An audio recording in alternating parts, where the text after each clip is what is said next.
Hi, good evening everyone. Today we're going to be talking about neck pain, why people get neck pain, what are some of the common things that people can do to deal with their neck pain, and what are some of the ways they can make sure they're dealing with this better in the long term.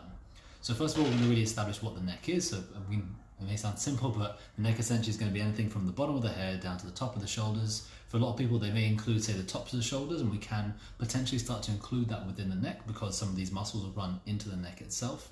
And this neck area is going to be made up of a lot of important parts. Going to be made up, of course, of your nerves, going to be made up of the bones, going to be made up of a lot of big muscles around this area, and it's also going to have a lot of vascular supply. So it's going to be your arteries, your veins, everything that's pouring through between the brain and between the body and between the brain. Now, of course, one of the reasons this area is so important is because of that brain and body relationship.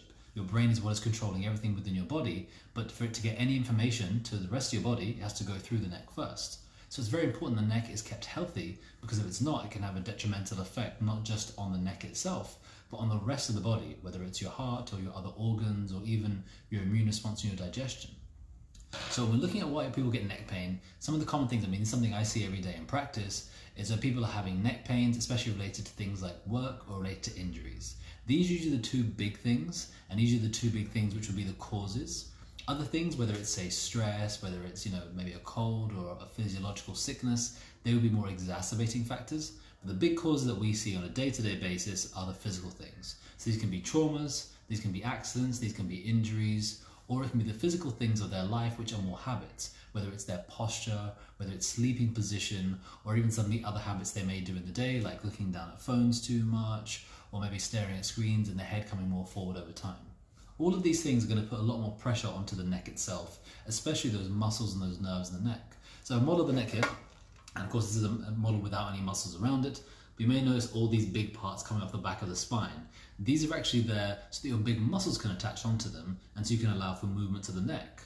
What may happen is some of them may come more out of place, whether it's due to those physical things, those traumas or those accidents, or even some of those postures that we talked about. And that may lead to some of those muscles becoming tense because they're trying to fix things, they're trying to correct things. Your body's very intelligent. It's always trying to correct something and fix something if possible. One of the problems with this, though, is that if you go for, say, something like a massage where it relaxes those muscle areas, if the bone is still uncorrected and the bone is still where it shouldn't be, the muscle will continue to contract and continue to spasm over and over because it's trying to fix that problem.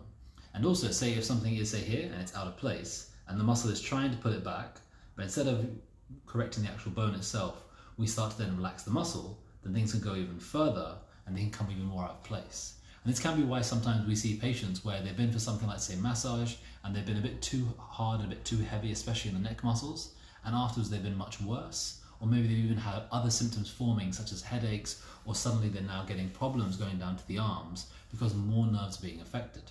So it's important to establish what kind of nerve issue is going on, what kind of neck issue is going on, so they can be treated properly.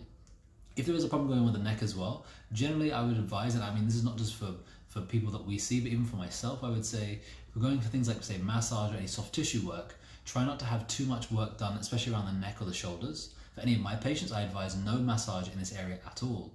However, if people are going for this, I think it should always be very, very light. So nothing where it's going to be causing any stripping of the muscles or anything too much pressure. Something very light like aromatherapy, these kind of amounts of pressure will be okay. But anything very deep and heavy is potentially going to cause a lot more problems than it's going to fix. And even that fixing feeling may be something that's very temporary, it may not be something that lasts.